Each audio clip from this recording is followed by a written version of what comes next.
Napaka-sweet at nakakakilig pa rin ang mag-asawang Richard Gomez at Lucy Torres habang naghihintay na mag-umpisa ang premiere night ng pelikulang pinagbibidahan ni Richard Gomez.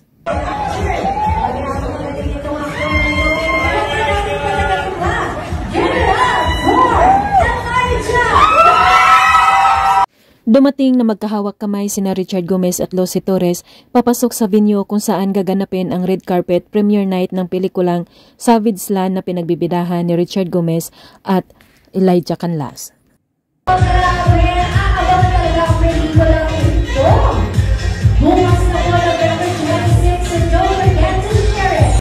Super ganda at gwapo ng mag-asawa habang naglalakad. Super bagay talaga sila sa isa't isa na parehong matatangkad.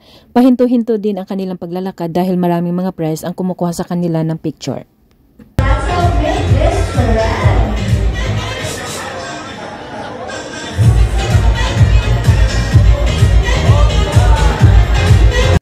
Ito ang comeback movie ni Richard Gomez pagkatapos ng mahabang panahon sa pamamahinga sa showbiz dahil busy ito sa paglilingkod sa bayan ng Ormoc bilang congressman.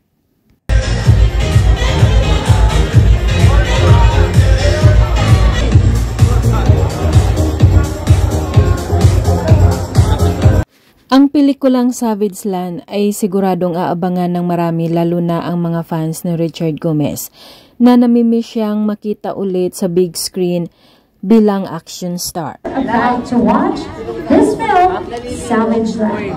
Buti nakaliguan na.